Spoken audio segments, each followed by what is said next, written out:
I had a kind of a Twilight Zone life experience about 7 or 8 years ago when we took on the management of the first practice that we took on a little more active role.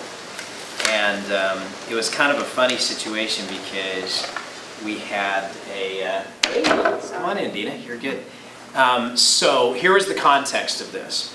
We had a space, office space. We purchased old equipment that was left by the previous dentist who took on a challenge that I gave him. The context of this was a close friend of mine who was just kind of limping along, and he was in a real negative frame about dentistry and where he practiced and the whole deal. And so I said to him, I'll bet you if I were running the practice that it would be 10 times more successful than it is than you. Because I said, I looked at him, I said, you're the problem. You are the problem with this practice. It's not the practice, it's not the location, it's not the team, it's not the patients, it's not the town, it's you.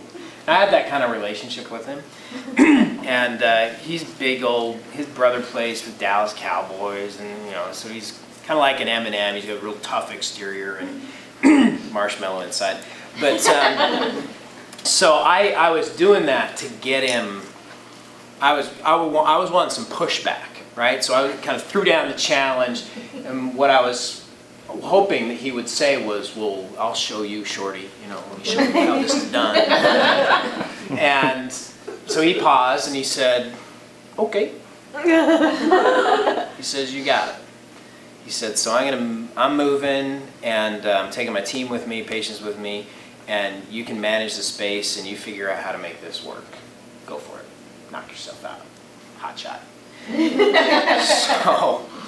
So the context of this was no patients. Really, it was everything he carried. It was a pretty lousy space. So it was in a retail center, older retail center. On one side was a boarded up 7-Eleven.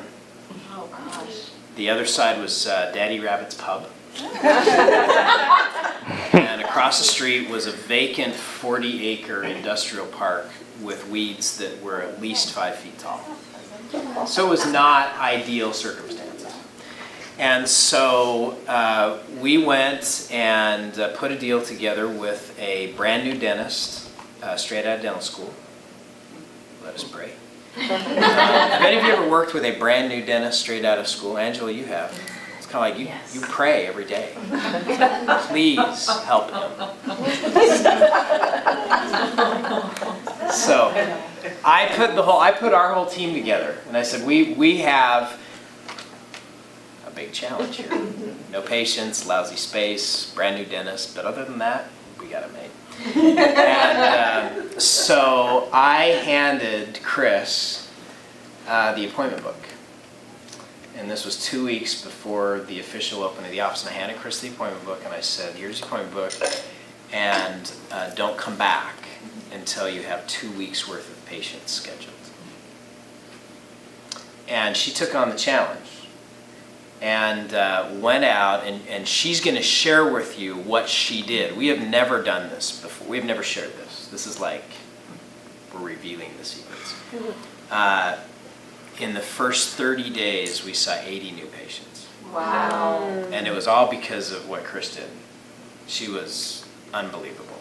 And she's going to share with you how that happened and how she's done that over and over again. So, are you interested? Yeah. So that's kind of the context of this.